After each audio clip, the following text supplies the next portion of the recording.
Patawarin niyo po kami sa aming mga kasalanan. Forgive us for our sins, cleanse us from all our iniquities. Enable us to see you face to face, to hold your hand, to experience your Spirit. Embrace us with your love, O God.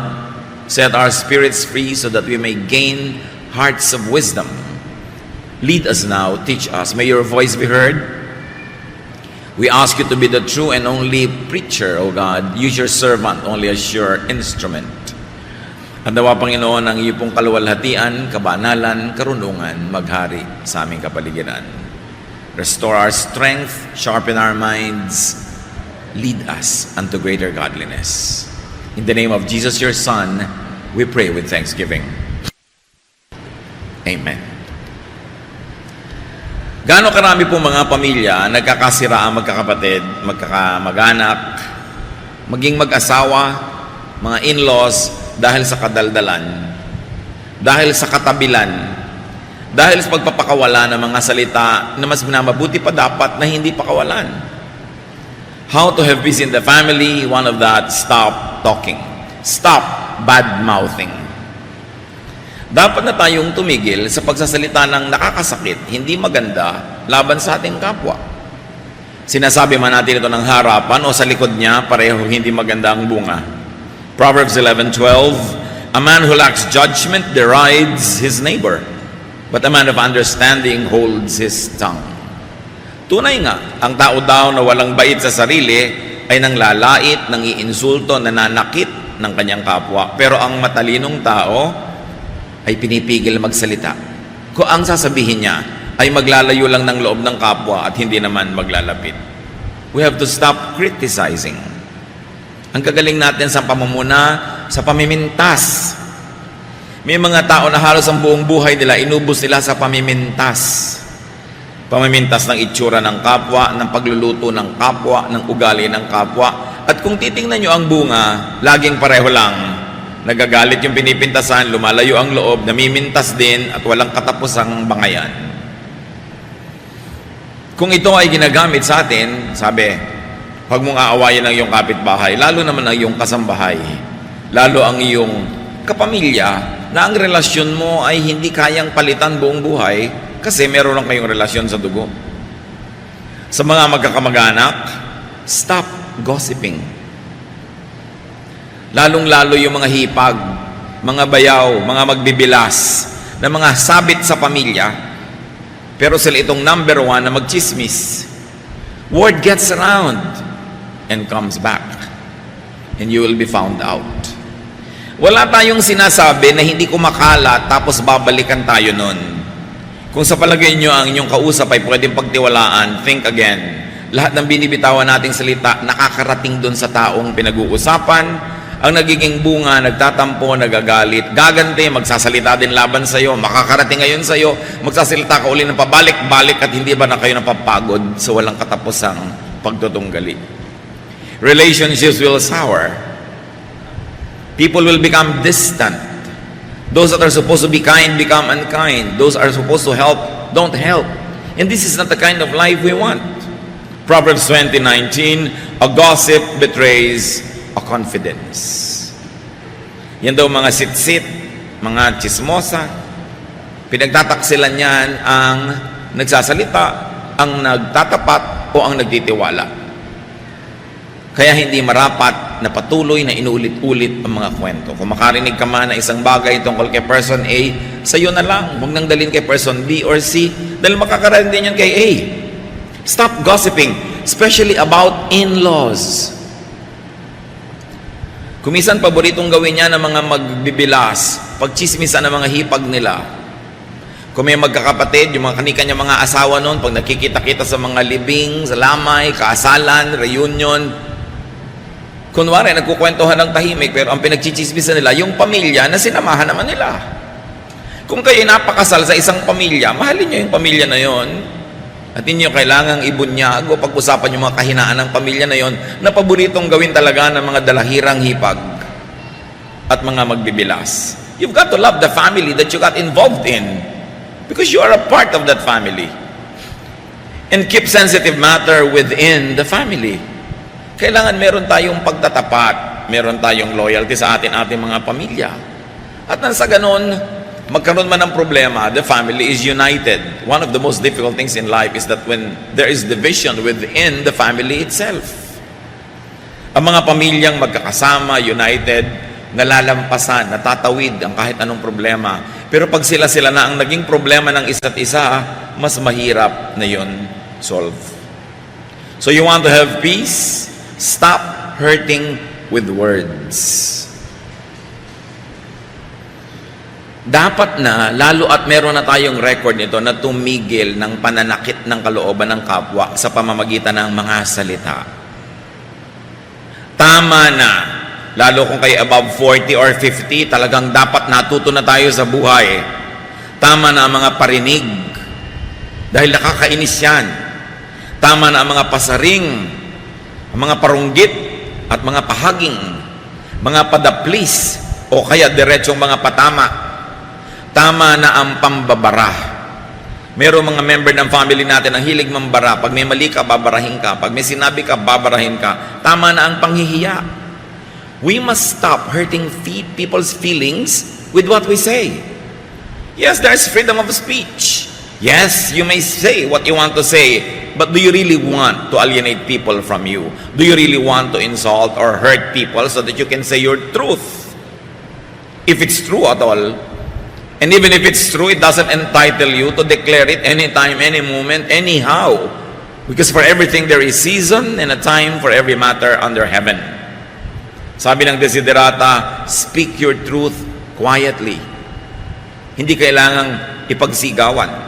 If you're correcting somebody, if you're opposing somebody's idea, it doesn't to be in front of everybody, especially in an Asian setting where people are sensitive, where it is important to save face. Proverbs 12:18, reckless words pierce like a sword, but the tongue of the wise brings healing. Pag daw hindi iningatan ng pagsasalita, pagpadalos-dalos, daig pa ng mga salita ang matatalim na mga espada na sumusuga, na pagdurugo ang ating kapwa. Pero ang tao daw matalino pag binitawan ang salita para magpagaling. Hindi para manakit, hindi para lumala. Why hurt others with your mouth when you can heal wounds with the same mouth? What will you really get? What kind of satisfaction or pleasure or happiness will you get out of hurting people, embarrassing people, and becoming disrespectful? Stop talking too much. You want world peace? Just cut to half what you say. Peace will be achieved. Proverbs 10:19, when words are many, sin is not absent. But he who holds his tongue is wise. Control the urge to talk negatively about others. Control the urge to talk negatively to others. In this kind of setting, unsaid words are treasures. Released bad words are garbage and pollutants. Ang mga pangit, masakit na salita na hindi natin binibitawan ay parang kayamanang itinatago mo. Pero ang mga pangit at masakit na salita na binitawan mo na ay parang basurang ikinalat mo na. At kahit anong sorry, kahit anong gawin mo later on, nakakalat na, hindi mo na mababawi. Isang senyales ng kamangmangan ng foolishness, yung pagsasalita ng hindi iniingatan. Yung ipinagyayabang mong ako, pag inisip ko, sinasabi ko. Yung pagka naisip ko, talagang ibubulalas ko. Bakit? Ganun ang iniisip ko sa kanya. Sasabihin ko, I'm sure marami kang kaaway. I'm sure ko konti magmamahal sa'yo. Hindi ipinagmamalaki yun. Dapat pigilin yung ganong kate ng dila. And next, to stop talking too much is to stop nagging. May mga tao nakakasakal kasama, nag ng nag, takatak ng takatak ang bibig, walang tigil. Do you know that nagging is trespassing? Because the sound of your voice enters the private ears of people around you. Paglampas yan sa iyong mga boundaries. And stop nagging, especially if you are being ignored, unheeded, exactly because you nag. Alam niyo po ba na maraming bungangera talagang hindi pinapakinggan kaya lalong nagbubunganga? Ang hindi nila naaalala, kaya nga sila hindi pinapakinggan dahil naiinis sa pagbubunganga nila. Na yung hindi pagsunod sa kanila at hindi pagbibigay sa kanila isang uri ng rebellion o paglaban. Kung pagbubunganga ang ginagawa natin, siguro meron tayong gustong ma-achieve. Meron tayong gustong magawa, makamit. Pero pagka hindi nagwo-work, if your nagging does not bring the product that you want, then you've got to change your approach. Kung yung asawa nyo hindi nagbabago ka nanag, dapat baguhin nyo ang inyong style. Kung hindi nagbabago ang inyong anak, ang inyong sino man sa kananag, change your style. Now, people who are being nagged, why don't you help this person to stop nagging by giving her or him what he wants? Many people nag because they don't get what they want. Maybe sometimes they are right. And it is also to your credit if you make them stop talking by listening to them if they are right. Pero dapat tumigil tayo ng sobrang pagmamalabis ng bunganga. Kung talagang meron tayong gustong sabihin sa ating kapwa, isang tahimik, payapa, matalinong usapan, walang emosyon, walang sigawan, walang paronggit, sabihin nyo ang inyong niloloob. At nang masabi din naman ng tao ang kanyang iniisip. At tapos ang tama na, huwag nyo na ulit-ulitin na inag. Makakainisan lang kayo. Maraming mga tao, tumanda na lang, hindi pa natututo. Lahat ng naiisip, sinasabi, pero tingnan nyo, may talab ba? Nakukuha ko ba talaga yung gusto ko? Kabubunga nga. At kung nakuha nyo man, baka napilitan lang yung nagbigay, pinagbigyan lang kayo, huwag nyong asahang laging mangyayari uli yun dahil nagbunga nga kayo. Iba yung ibinibigay ng kusa, at iba naman yung pinipiga mo dahil ang kulit mo. Masarap yung may okasyon, hindi ka naman humihingi ng regalo, niregaluhan ka kusa. Kesa sita ka ng sita, bakit ako di mo niregaluhan? Eh hindi ka na nga niregaluhan, dapat makahalata ka. Dahil kung gusto ka na magregaluhan, mahirap ba magkusa? So kung paulit-ulit ka, lalo lang maiinis yung tinatanong mo, bakit tungkulin ba niya, niregaluhan ka? Nasa batas ba yun na dapat niyang gawin? Minsan marami tayong demands. Bakit ako hindi mo dinadalaw? Bakit ako hindi mo giningitian? Bakit pagka ako ang kasama mo, tahimik ka lang? Ang tanongin natin sa sarili natin, ba't masaya siya pagkasama niyo yung iba, tapos pagkasama kayo, wala siyang gana? Ba't siya mabait sa iba, sa inyo hindi? Kasi kung mabait na siya sa iba, ibig sabihin, marunong naman siya maging mabait. So kung hindi siya mabait sa inyo, sinasadya niya. Kasi marunong naman pala siya maging mabait sa iba. So deserve before you desire. Baka manahimik kayo, mas maging effective pa. Kasi alam nyo, mayroong konting tao na tinatabla ng bunganga, konti lang yon. Mas marami, naiinis sila doon at lalo ka lang sasadistahin. Lalo ka lang bibiguin, hindi ka bibigyan ng tagumpay. Many people are offended by too much talk so that they will frustrate you. They will never give you what you want because they rebel against your mouth. So be wise. Don't just talk, but achieve results. And most of the time, gentleness, quietness, kindness will go far, very far, much farther than a speech. Isa pa pong dapat nating matutunan, lalo tayong mga Pilipino, stop asking too much. Stop asking too many questions. Yes, parents and family members are stakeholders in people's lives, and up to a point, they are entitled to ask questions. But some pieces of information are better off volunteered rather than coerced from people. May mga bagay-bagay, mga ideya at impormasyon na mas masarap, mas matamis kung kusang ipinaalam. Kesa piniga nyo ng piniga yung tao para lang malaman nyo yung gusto nyong malaman. Maraming kanya mga nanay. Anong binili mo? Kung ano-ano po. Ano nga? Ganito po. Magkano? Ba't ka bumili noon? Etc. etc. You know, up to a point that might be done, especially kung ang kausap nyo bata, formative years. Pero pag may edad na, matuto tayong maggalang kahit ang sarili natin mga anak. We should give them privacy. Hindi tayo tanong ng tanong, saan ka galing? Yung mga iba, kung tinatanong lang tayo para mailayo tayo sa panganib, mabuti, okay lang. Pero iba talaga maurirat lang. Malaman lang nila. At itong nakakainis sa mga kamag-anak, may dalawang nag-uusap sa isang sulok, lalapit yung pangatlo, anong pinag-uusapan nyo? Hindi mo pa nahahalata na lumalayo na nga sa'yo, tapos magtatanong ka pa. Pagka meron kang niyaya doon sa malayo, kinausap mo, paglayo mo, tatanungin niya, anong sabi sa'yo? Mga kapatid, tandaan nyo to, pag hindi sinabi sa inyo ng kusa, huwag nyong itanong. Galang lang yon. Sakit yan ng mga mangmang, yung nagtatanong nang hindi naman ibinibigay sa kanila yung sagot. At kung nakakahalata kayong ayaw kayong sagutin, tumigil kayo ng katatanong. Wala kayong karapatan na pasukin ang kaloob-looban ng utak ng inyong kapwa. Kahit pa nga inyong asawa, kahit pa inyong anak, kahit pa inyong magulang, lalong-lalo kung di nyo naman talaga kaano-ano. Dahil kung gustong sabihin sa inyo ng tao ang isang bagay, hindi mahirap na kusain niya na sabihin. So maaaring hindi sinasabi dahil talagang sadya niya na ayaw ipaalam sa inyo. At mga kapatid, kung may araw ipaalam sa inyo, huwag nyo nang alamin. May dalawa kayong pinsan na namasyal, hindi kayo kasama. Bakit nyo paaalamin? Para sumama loob nyo? Tapos para magtanong kayo, ba't hindi nyo ako isinama? Exactly, kaya ka namin hindi isinasama kasi nagtatanong ka ako, ba't hindi ka kasama? It doesn't work. Stop disrespecting people's privacy. Kahit ka nanay, kahit ka tatay, may hangganan. May paggalang ka dapat sa iyong kapwa. Huwag mag-urirat. At huwag laging sumabat sa usapan ng may usapan. Pagka mayroong taong nagte-text, huwag niyong silipin kung ano ang itinetext. At sa bahay niyo, kung may telepono, may tatawag, kinakausap yung isang tao, sikapin niyong lumayo para hindi niyo marinig. Hindi yung lalo pa kayong lumalapit, kunwari doon kayo naglalagay ng mga bulaklak, nagtatanggal ng mga alikabok, para talaga marinig nyo. Ugali talaga yan ng mga mangmang.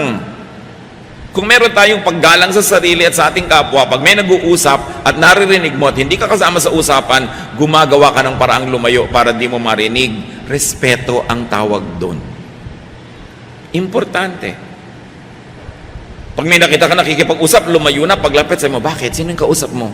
Hintayin namang ikwento sa'yo kasi pag hindi ikinwento, hindi yung para sa'yo. Proverbs 20:19, avoid a man who talks too much. And if you're going to avoid somebody who talks too much, all the more that you avoid somebody who asks too much. Maraming mga tanong na hindi dapat itinatanong. May ipinapagawang bahay yung isang tao, mapapadaan kayo, tatanong agad, magkano na nagagastos mo? Anong pakialam mo? Magtanong ka lang kung magdo-donate ka. Pag sinabing kapos na nga kami, nalaman mo, may padanagutan ka na tuloy ngayon. O teka, ito yung savings ko, bibigay ko sa'yo. Doon ka pala magtanong. Pero kung hindi ka magbibigay, huwag ka magtanong. Ang dami-dami natin itinatanong sa kapwa, magkano sweldo ng asawa mo sa Saudi? Anong pakialam mo doon? Ang dami nating mga kamangmangan na dapat tayong magising, mga nakakainis na ugali ng ating lahi. Sobrang manghimasok sa buhay ng may buhay. No? Pag may sarili na yung mga tao, private transaction nila yon, hayaan natin sila. Di ba kayo masasarapan nung nananahimik kayo biglang may lalapit? Alam mo, kanina nakausap ko si ganon, ganito na pag-usapan namin. Bino-volunteer. Ibig sabihin, gusto nila talaga kayong isali. Gusto talagang kayong pagtapatan o kaya ay hingi ng inyong opinyon. Kasi alam nyo mga kapatid, pag ang ugali natin masyadong maurirat, matanong, laging masalita, ang tendency lang ng kapwa, paglihiman tayo. Layuan, iwasan. Gusto nyo ba yun? You want peace in the family? Stop talking back. Especially when you're in a foul mood. We all have moods. And peace in the family is promoted and kept when you allow people to have their moods and you don't have the same mood at the same time. When somebody is angry, try not to be angry or angrier. Let the person be angry for now. Bukas ka na. Pila-pila, kanya-kanyang panahon. Hindi mabuti yung nagsasagutan. When people in the family, when people in a certain circle of friends are in a bad mood, it's better to be quiet. Pag galit tayo, pag masama ang ating loob, ang gusto natin ibulalas. Hindi mabuting approach. Nasaktan ang loob mo, may gusto kang sabihin, meron kang panukala, sabihin mo pag hindi ka galit. Pakiramdaman mo rin yung kapwa mo kung maganda yung mood niya bago ka magsalita. Para ang kauwian ng usapan ninyo ay magandang solusyon, magandang bunga, hindi pagkakagalit. At pag may nagsalita na isang napakapangit na salita, ang tendency natin na mas daigin yon. Magkano ka? Sabi mo naman, doble mo. Pero wala tayong na-achieve. Ang maganda doon ay magkano ka? Oh, napakamura. Hindi mo dapat pag-aksayahan ng panahon. Tapos ang usapan. Proverbs 15:1, a kind answer soothes angry feelings, but harsh words stir them up.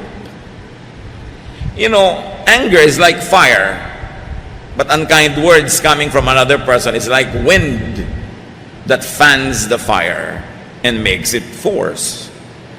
So avoid talking back, avoid answering back if your words would not be kind, if your words would not be conciliatory or diplomatic, if your words would embarrass others or hurt feelings or alienate people, better not talk. That is to your credit, that you could control your tongue for the sake of world peace. And in that case, just for the sake of family peace. So stop out-talking each other. May ipinanta sa'yo ang iyong kapwa. So thank you for telling me. I'll try to study it. Perhaps I will improve. But if somebody criticizes you and you answer with an even harsher criticism, you know where it will lead to. So speak your truth quietly and in the correct time. Sa pamilya, mga kapatid, isa pa para tayo matahimik, stop talking down. Tama na yung pagsasalita na para kayo amo, para kayong poon, para kayong Diyos.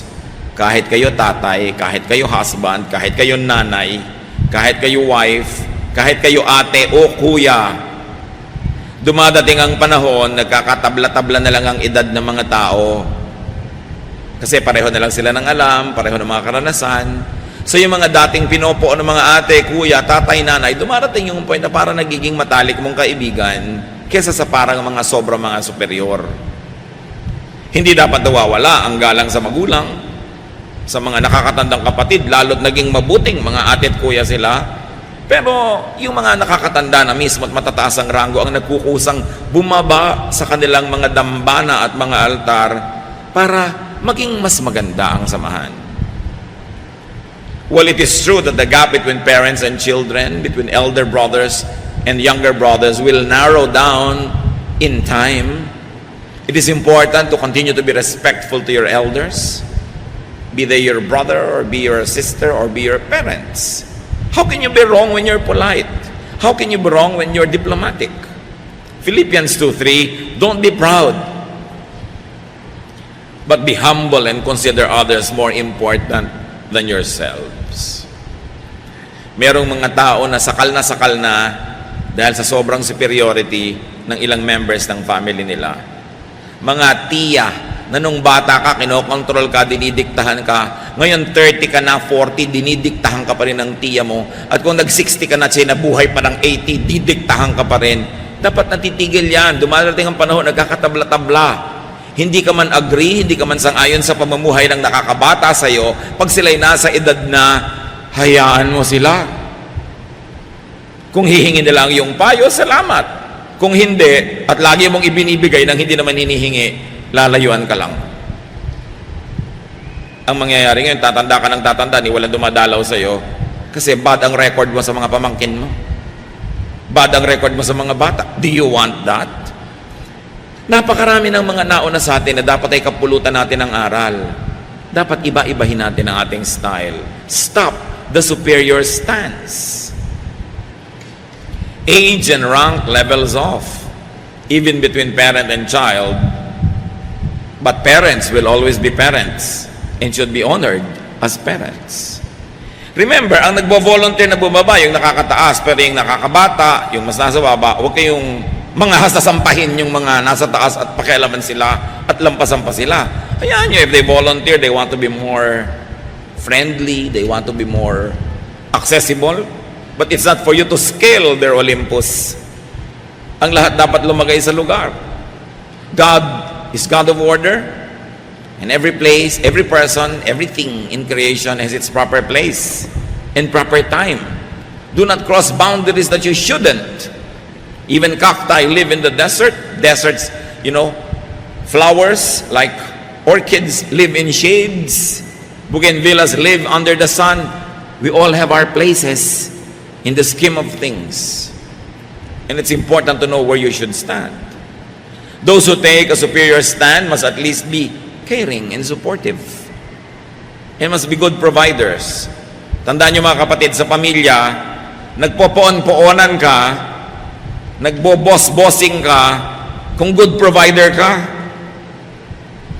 Ngayon, kung good provider ka na, hindi ka pa nagpopoon-poonan, better. Pero napakasama naman nung hindi ka nga nagpo-provide, wala ka namang naitutulong, tapos kala mo ka kung sino dyan. Lalong wala yun sa lugar. Ang pinakamasarap, yung may naitutulong ka na, ang bait-bait mo na, pero hindi ka pa nagkukung sino. Maganda yun.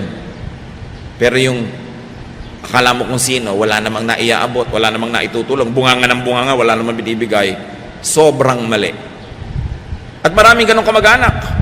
Kala mo kung sinong alam nila ang lahat, kala mo kay Rurunong, si sermon na nila mga kamag-anak nila, hindi naman nila tinutulungan. Earn your right to be heard. It's not a birthright to impose your mouth on other people's ears. You earn it.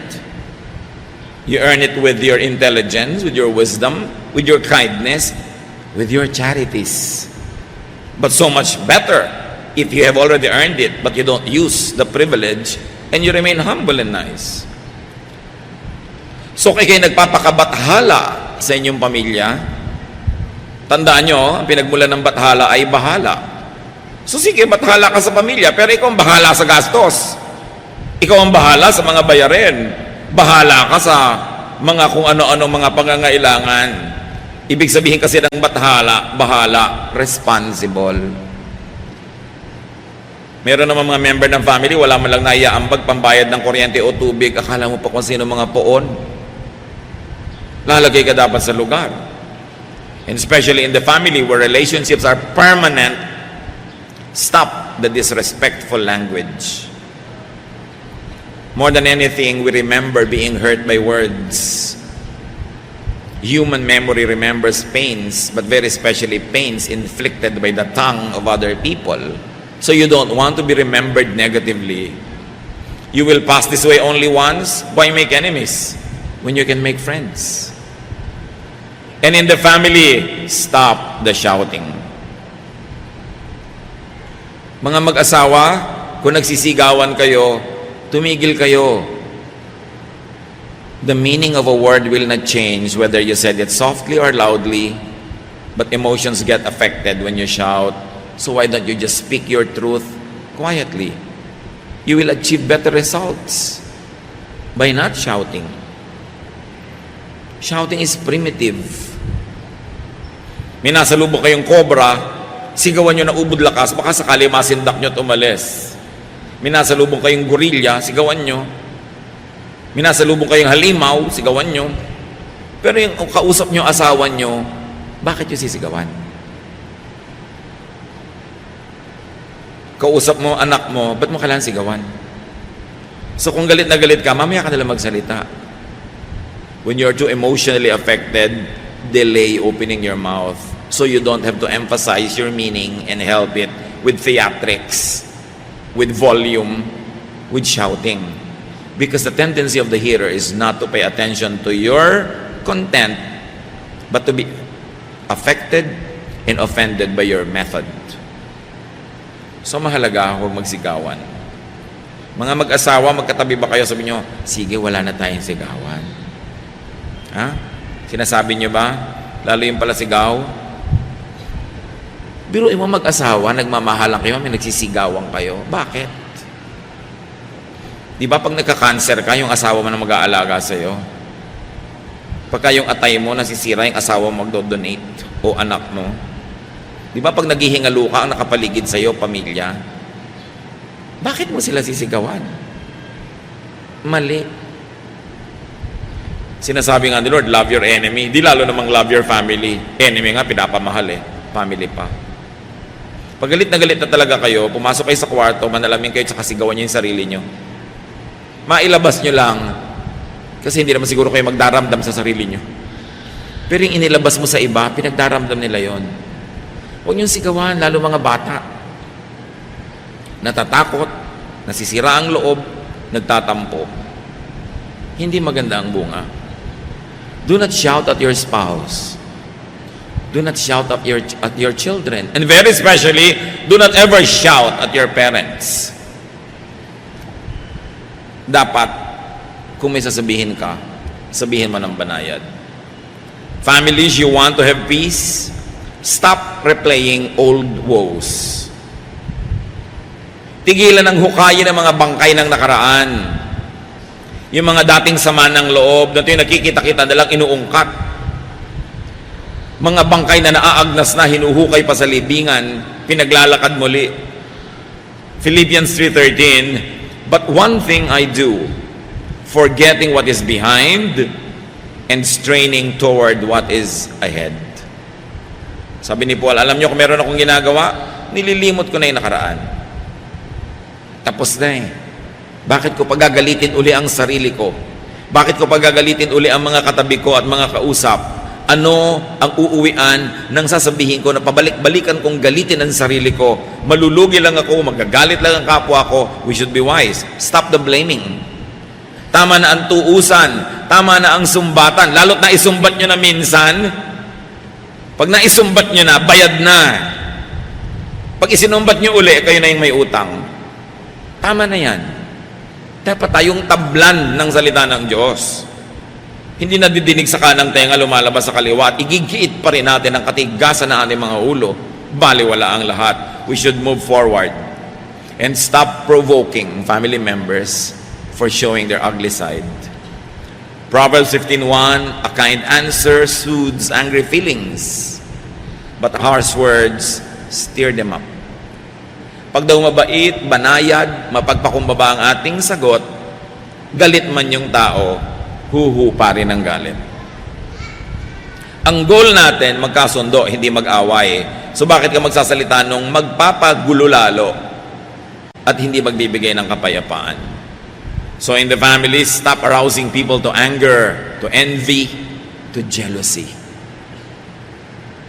Kaya marami magkakapatid nag-aaway, sulsul ng kani-kanyang mga asawa. Lalo tungkol sa manahan.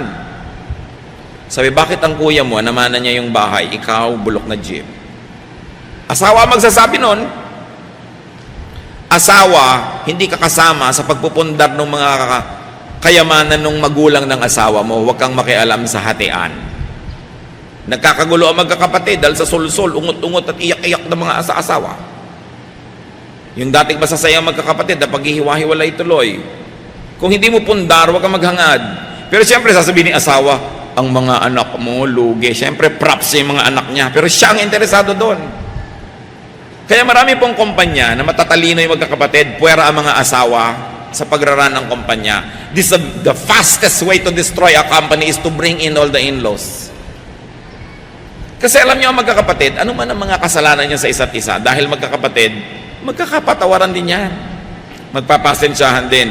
Pero pag may sumaling mga sabet, yan ang nagtatanim, yan ang nagpapalika ng gulo. Kung magtatayo ng kayo ng kumpanya, magkakapatid, off-limits ang mga asawa para tahimik kayo.